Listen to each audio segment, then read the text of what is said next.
قل يا أيها الكافرون لا أعبد ما تعبدون ولا أنتم عابدون ما أعبد.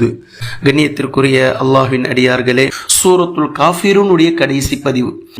நபி ஸல்லல்லாஹு அலைஹி வஸல்லம் அவர்களின் வாய் வழியாக டிக்ளரேஷன் பண்றாங்க, நான் நீங்கள் வணங்குவதை வணங்க மாட்டேன், நீங்கள் நான் வணங்குவதை வணங்கப் போவதில்லை அப்படின்ற இந்த டிக்ளரேஷன், உங்களுடைய தீன் உங்களுக்கு, என்னுடைய மார்க்கம் எனக்கு அப்படின்னு சொல்லக்கூடிய இந்த நேரத்துல 8 நபர்கள் அந்த கூட்டத்துல இருந்தாங்க.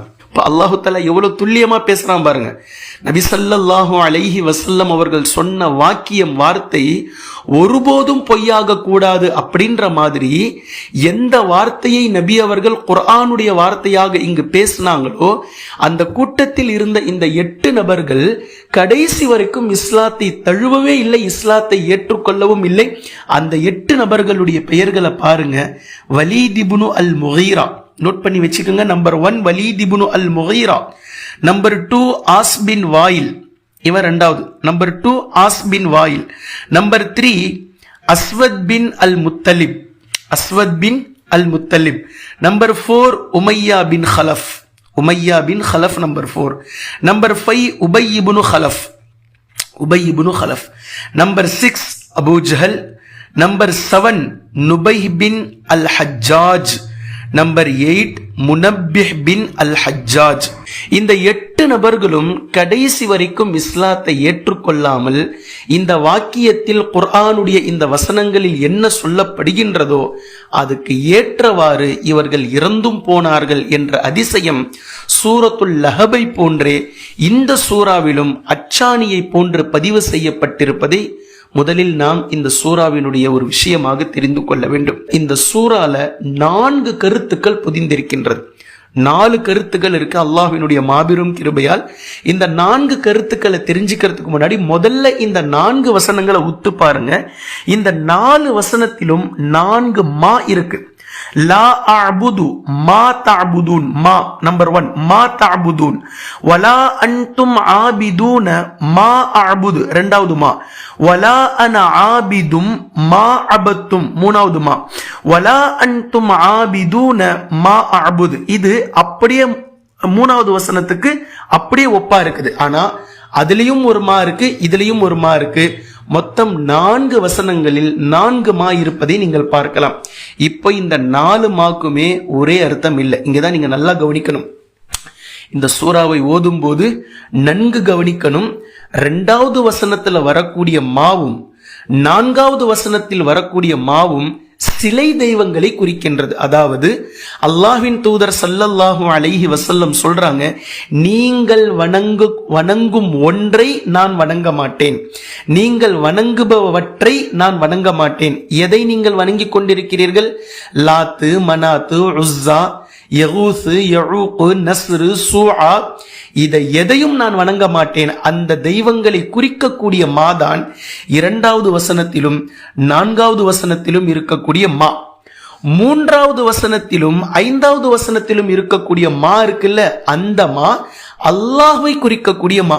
வலா அன்தும் ஆபிதூன மா அஅபுது, நான் வணங்குபவனை நீங்கள் வணங்க மாட்டீர்கள். நான் வணங்குபவன் யாருங்க? இந்த மா அல்லாஹ்வை குறிக்குது. நான் வணங்கும் ஒருவனை நீங்கள் வணங்க மாட்டீர்கள். அதே மாதிரிதான் 5வது வசனம், வலா அன்தும் ஆபிதூன மா அஅபுது, நான் வணங்கும் ஒருவனை நீங்கள் வணங்க மாட்டீர்கள். அப்படின்ற இந்த மாவுக்குள்ள என்ன இருக்குதோ அதை நம்ம இந்த இடத்துல புரிஞ்சு வச்சுக்கணும். ஹைர், அல்ஹம்துலில்லாஹ். இந்த சூரத்துல் காஃபிரூனுடைய ஒட்டுமொத்த சூறாவுக்குரிய 4 கருத்துக்களை நீங்கள் இந்த இடத்தில் புரிந்து கொள்ள வேண்டும். நம்பர் 1 என்ன கருத்து அப்படின்னா, இந்த சூறாவின் மூலம் அல்லாஹு தஆலா தௌஹீதுடைய ஒரு பாடத்தை நமக்கு நடத்துகின்றான். அதாவது வழிபாட்டிற்கு ஒருவன் இருக்கின்றான், வழிபாட்டிற்கு ஒருவன் இருக்கின்றான் அப்படின்ற கருத்தை இந்த சூறால அல்லாஹு தஆலா பதிவு செய்கின்றான். அதாவது இறைவன் அல்லாஹ் என்ற ஒருவன் இருக்கின்றான், அவன் ரப். அவன் கண்டிப்பாக ரப்பாக இருக்கின்றான், வழிபாட்டிற்கு ஒருவன் இருக்கின்றான், அவனை வழிபடும் முறை என்று ஒன்று உள்ளது அப்படின்றத அல்லாஹ் தஆலா இந்த சூறால டிக்ளேர் பண்றான். வழிபடும் ஒருவன் யார் என்றும் அவனை வழிபடும் முறை என்ன என்பதையும் தான் அல்லாஹ்வின் தூதர் ஸல்லல்லாஹு அலைஹி வஸல்லம் அவர்கள் நமக்கு கற்றுத்தந்தார்கள். இதுதான் இஸ்லாத்தினுடைய பேஸ். கலிமாவை நம்ம சொல்லிக் கொடுக்கிறோம். வணக்கத்திற்குரியவன் அல்லாஹ்வை தவிர வேறு யாரும் இல்லை என்றும் அல்லாஹ்வின் தூதர் ஸல்லல்லாஹு அலைஹி வஸல்லம் அவர்கள் அவனுடைய தூதர் என்றும் அவனுடைய அடியார் என்றும் நான் சாட்சி பகர்கிறேன், சாட்சி கூறுகிறேன் அப்படின்னு சொல்லி நம்ம சொல்றோமே, இந்த பேஸ் நபி ஸல்லல்லாஹு அலைஹி வஸல்லம் அவர்கள் சொல்லிக் கொடுக்கிறாங்க. இந்த பேஸை சொல்லிக் கொடுத்ததிலிருந்து நமக்கு புரிய வருவது என்னவென்றால், நபி ஸல்லல்லாஹு அலைஹி வஸல்லம் அவர்கள் அல்லாஹ்வை எந்த முறையில் வழிபட வேண்டும் என்று சொல்லிக் கொடுத்தார்களோ, கற்றுக் கொடுத்தார்களோ, காட்டிக் கொடுத்தார்களோ, அந்த அடிப்படையில் தான் நாம் அவனுக்கு கட்டுப்பட்டு அவனை வழிபாடு செய்ய வேண்டும் அப்படின்ற இந்த தோரணை மிக தெளிவாக அல்லாஹ் தஆலா இதுல வச்சு பேசுறான். இப்போ அவர்களுடைய வழிபாடுகள் எப்படி இருந்தது தெரியுமா? ஒரு சின்ன கதை உங்களுக்கு நான் சொல்றேன். இந்த கதையை நல்லா கவனிங்க. ஒரு ஊர்ல ஒரு முனிவர் இருந்தாராம். அந்த முனிவர் ஈவினிங் 6 மணிக்கு பூஜையை ஸ்டார்ட் பண்ணுவார். அந்த பூஜையை ஸ்டார்ட் பண்ணக்கூடிய நேரத்துல தேவையான எல்லாவற்றையும் அந்த முனிவருடைய மகனை கொண்டுட்டு வந்து வைக்க சொல்லுவாரு. இதை எடுத்துட்டு வா, இதை எடுத்துட்டு வா, இதை எடுத்துட்டு வா, எல்லாம் கொண்டுட்டு வந்து வச்சதுக்கு அப்புறம் அவர் செல்லமா ஒரு பூனையை வளர்த்துக்கிட்டு இருந்தார்.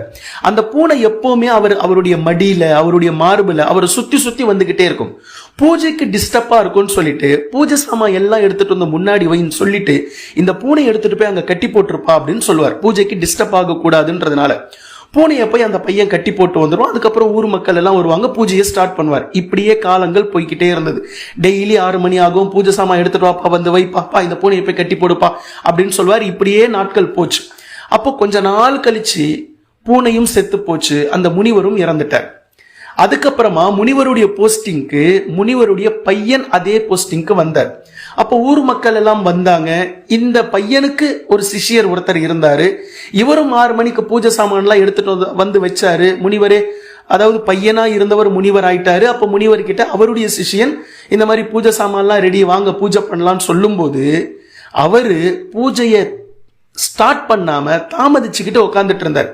இப்போ ஊர் மக்களும் அந்த சிஷியனும் சேர்ந்து கேட்டாங்க, ஏங்க இன்னும் பூஜை ஸ்டார்ட் பண்ணாம இருக்கிறீங்க, என்னாச்சு அப்படின்னு. எல்லாம் கரெக்டா இருக்கு, ஒரே ஒரு பூனைக்குட்டி மிஸ்ஸிங்கு, அந்த பூனை இருந்தா கொண்டுட்டு போய் கட்டி போட்டுட்டு வந்து நான் பூஜையை ஸ்டார்ட் பண்ணிடுவேன் அப்படின்னு சொல்லி சொன்னார். இதுதான் முஸ்லிம்கள் வழிபடுவதற்கும் முஸ்லிம் அல்லாதவர்கள் வழிபடுவதற்குமான வித்தியாசம்.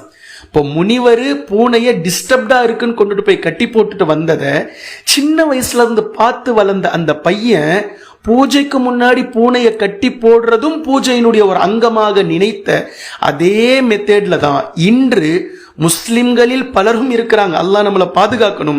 முஸ்லிம் அல்லாதவர்களுடைய இந்த வழிபாட்டு முறை இப்படிதான் இருந்தது. ஆனால் அது இங்க இஸ்லாத்துல இல்ல. அல்லாஹு தஆலா சூரா ஹூதுல இந்த சூரத்துல் காஃபிரூனுடைய கருத்தை மிக ஆழமாக ஒரு மாதிரி பேசுகின்றான். வ இன் கذبூக, நபியே அவர்கள் உம்மை பொய்ப்படுத்தினால், அந்த மக்கள் உங்களை, உங்களுடைய தீனை, உங்களுடைய மார்க்கத்தை, இந்த குர்ஆனை பொய்ப்படுத்தினால், ஃபகுல் லி அமலி வலக்கும் அமலுக்கும், அவங்க கிட்ட நீங்க சொல்லுங்க, என்னுடைய அமல் எனக்கானது, உங்களுடைய அமல் உங்களுக்கானது. அன்தும் பரீஊன மிம்மா அஅமலு வ அன பரீஉம் மிம்மா தஅமலூன், நீங்கள் செய்வதை விட்டு நான் விலகி இருக்கின்றேன், நான் செய்வதை விட்டு நீங்கள் விலகி இருக்கிறீர்கள். சூரத்துல் காஃபிரூனுடைய அதே தாட் இந்த ஆயத்தை சூரா ஹூதுல நீங்க பார்க்கலாம். இதே மாதிரி சூரத்துல் கஸஸ்ல அல்லாஹ் தஆலா நல்லடியார்களை பத்தி பேசிட்டு வரான். அந்த நல்லடியார்கள் வீணா போனவர்களை சந்தித்தால் சொல்வார்கள், வகாலு, அந்த நல்லவர்கள் நல்லடியார்கள் வீணா போனவர்களை பார்த்து சொல்வார்கள், லனா அஅமாலுனா வலக்கும் அஅமாலுக்கும், எங்களுடைய அமல்கள் செயல்கள் எங்களுக்கு, உங்களுடைய அமல்கள் உங்களுக்கு என்று அவர்கள் கூறுவார்கள். அப்படின்ற இந்த ஆயத்தையும் சூரத்துல் கஸஸ்ல நீங்க பார்க்கலாம். சூரத்துல் காஃபிரூன் மாதிரியான அதே வசனங்கள். ஹைர், அல்ஹம்துலில்லாஹ். இது சூரத்துல் காஃபிரூனில் இருக்கக்கூடிய முதலாவது கருத்து. பின்பு இரண்டாவது, இமாம் புகாரி ரஹிமஹுல்லாஹ் அவங்க சொல்றாங்க, சில அறிஞர்கள் அவர்களிடத்தில் இந்த சூரத்துல் காஃபிரூனுடைய விளக்கத்தை கொடுத்ததாக இமாம் புகாரி ரஹிமஹுல்லாஹ் அவர்கள் பதிவு செய்கிறாங்க.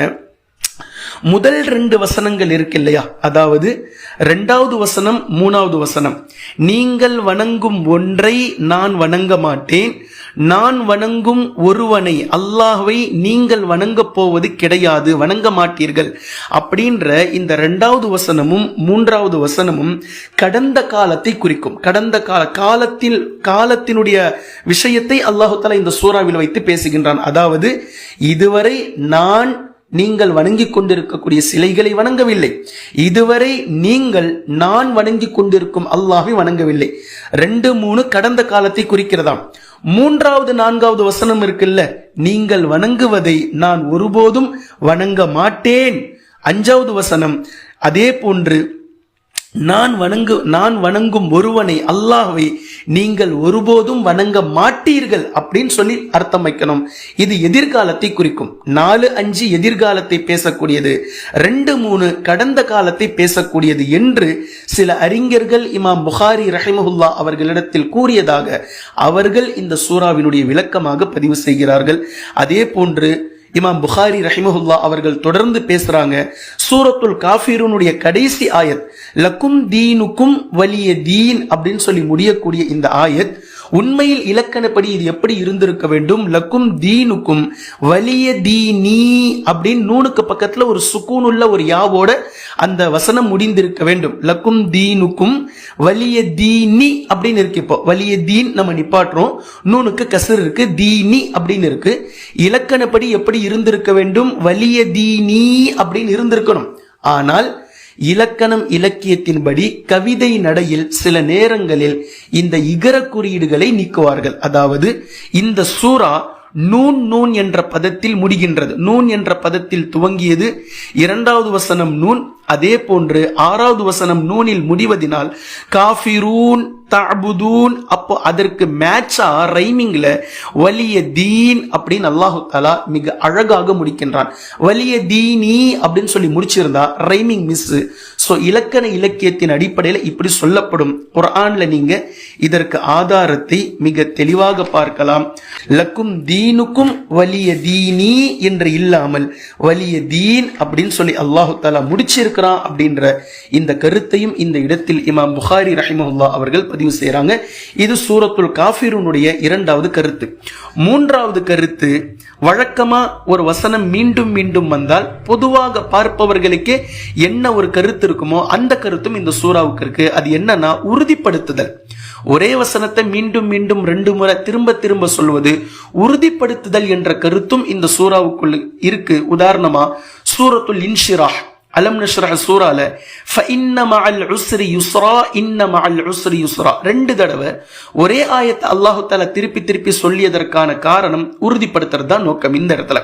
அதே மாதிரி சூரத்து தகாசுர்லயும் நீங்க பார்க்கலாம், கல்லா சௌஃப தஅலமூன் சும்ம கல்லா சௌஃப தஅலமூன் உறுதிப்படுத்துதல். அதே சூரால லதரவுன்னல் ஜஹீம் சும்ம லதரவுன்னஹா ஐனல் யகீன், இப்போ நரகத்தை நீங்கள் பார்ப்பீர்கள் பின்பு கண்கூடாக நீங்கள் பார்ப்பீர்கள் அப்படின்னு சொல்லி அல்லாஹ் தஆலா உறுதிப்படுத்துறத சொல்றான். அதே மாதிரி சூரத்துன் நபஅல நீங்க பார்க்கலாம், கல்லா சயஅலமூன் அம்ம யதஸாஅலூன் அனின் நபஇல் அஸீம் அல்லதீ ஹும் ஃபீஹி முக்தலிஃபூன் கல்லா சயஅலமூன் சும்ம கல்லா சயஅலமூன் அப்படின்ற இந்த இடமும் உறுதிப்படுத்துவதற்காக சொல்லப்படக்கூடிய கருத்தை இதே சூரத்துல் காஃபிரூனிலும் நாம் எடுத்துக்கொள்ளலாம். உறுதிப்படுத்துதல் என்ற தன்மையும் இந்த சூறாவுக்குள்ள இருக்கு. இது 3வது கருத்து.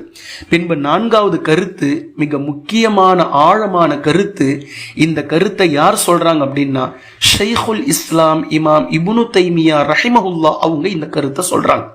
முதல் 2 வசனங்கள், அதாவது நீங்கள் வணங்குபவற்றை, நீங்கள் வணங்கும் ஒன்றை, சிலைகளை நான் வணங்க மாட்டேன், நான் வணங்கும் ஒருவனை அல்லாஹ்வை நீங்கள் வணங்க மாட்டீர்கள் அப்படின்னு சொல்லக்கூடிய இந்த கருத்து எந்த மாதிரியான கருத்து அப்படின்னா முதல்ல செயல் அளவில் இல்லை அப்படின்னு சொல்றாங்க.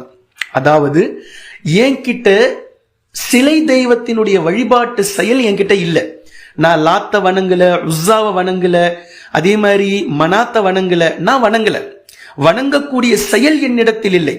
பின்பு 3வது வசனத்திலும், அதாவது 4வது வசனத்திலும் 5வது வசனத்திலும் சொல்லப்படக்கூடிய அந்த கருத்து இருக்குல்ல, நீங்கள் வணங்குபவற்றை, நீங்கள் வணங்கும் அந்த சிலைகளை நான் வணங்க மாட்டேன், நான் வணங்கும் அல்லாஹ்வை நீங்கள் வணங்க மாட்டீர்கள் அப்படின்னு சொல்லக்கூடிய இந்த கருத்து கொள்கை அடிப்படையில், அதாவது கொள்கை ரீதியாக கூட நான் அதை ஏற்றுக்கொள்ள மாட்டேன் அப்படின்னு அல்லாஹ்வின் தூதர் ஸல்லல்லாஹு அலைஹி வஸல்லம் அவர்களை அல்லாஹு தஆலா சொல்றான். செயல் அளவுல நீங்க செய்யக்கூடிய அந்த கேவலமான இணை வைப்பு செயல் என்கிட்ட இல்ல, கொள்கை ரீதியாக கூட நீங்க சொல்றதை நான் ஏத்துக்க மாட்டேன்ப்பா. ஒரு வாயளவுல கூட நீங்க சொல்றதை நான் ஏத்துக்க மாட்டேன். ஏன்? இந்த உலகத்துல ஒரே ஒரு கொள்கை தான் இருக்குது, அது தீன், அது இஸ்லாம். அல்லாஹ் ஒருவன் தான் இறைவன், அவனை மட்டுமே என்னுடைய உள்ளம், என்னுடைய உடல், என்னுடைய உயிர், என்னுடைய உணர்வு, இவை அனைத்தும் அல்லாஹ் ஒருவனுக்கு மட்டுமே வழிபடும், என்னுடைய கொள்கையும் அதுதான் அப்படின்ற இந்த தாற்பயமான கருத்தை இமாம் இப்னு தைமியா ரஹிமஹுல்லா அவர்கள் மிக நுட்பமாக பேசுறாங்க. இமாம் இப்னு தைமியா ரஹிமஹுல்லா அவர்கள் அல்லாஹ் நபி ஸல்லல்லாஹு அலைஹி வஸல்லம் அவர்களை வைத்து டிக்ளேர் செய்ய சொல்கின்றான். இதுதான் இந்த வசனத்தினுடைய கருத்து என்று அவர்கள் கூறுவதை நாம் பார்க்கிறோம். இப்போ மொத்தம் சூரத்துல் காஃபிரூனுக்கு 4 கருத்துக்களை நாம் சொல்லி இருக்கிறோம். அல்ஹம்துலில்லாஹ், சூரத்துல் காஃபிரூனுடைய தஃப்சீர் இத்துடன் நிறைவடைகின்றது. அல்லாஹு தஆலா மிக அறிந்தவன். இந்த சூரா மிக முக்கியமான சூரா. ஏகத்துவத்தையும் தௌஹீதையும் இஸ்லாத்தினுடைய நன்னெறி தீனுடைய கொள்கையையும் மிக ஆழமாக மிக அழகாக எடுத்து சொல்லிய இந்த சூராவை நன்கு பதிய வைத்துக் கொள்ளுங்கள். மீண்டும் மீண்டும் திரும்ப திரும்ப சொல்லிக் கொடுக்கப்பட்ட எல்லா பொருள்களையும் உள்வாங்கி இந்த சூறாக்களை தொழுகையில் ஓதுங்கள். அல்லாஹு தஆலா அதில் அளவுக்கு அதிகமான நன்மையை வைத்திருக்கின்றான். இதுவும் மீண்டும் நினைவுபடுத்த, சூரத்துல் காஃபிரூனும் சூரத்துல் இஹ்லாஸும் ஒரு மிகப்பெரிய கொள்கையை நமக்கு புரிய வைத்துக் கொண்டே இருக்கக்கூடிய சூரா. தினம் தினம் இந்த சூறாவை ஒரு நாளைக்கு 2 வேளையாவது சுன்னத் தொழுகையில இந்த 2 சூறாக்களையும் மீண்டும் மீண்டும் மீண்டும் மீண்டும் ஓதிக்கொண்டே இருங்கள். இன்ஷா அல்லாஹ், அல்லாஹு தஆலா அதில் மிக பக்குவமான சில விஷயங்களை நமக்கு புரிய வைக்கின்றான். இணை வைப்பிலிருந்து அல்லாஹ் நமக்கு பாதுகாப்பளிப்பான் சூரத்துல் காஃபிரூனின் மூலம். அல்லாஹு தஆலா போதுமானவன். இன்ஷா அல்லாஹ் அடுத்தடுத்த சூறாக்களை நாம் தொடர்ந்து பார்க்கலாம். குர்ஆனையும் ஹதீஸையும் தெளிவாக விளங்கக்கூடிய நன்மக்களாகவும் அதை நடைமுறைப்படுத்தக்கூடிய மக்களாகவும் அல்லாஹ் நம்மை ஆக்குவானாக. சுப்ஹானக்கல்லாஹும்ம பிஹம்திக அஷ்ஹது அல்லா இலாஹ இல்லா அன்த அஸ்தக்ஃபிருக வ அதூபு இலைக்.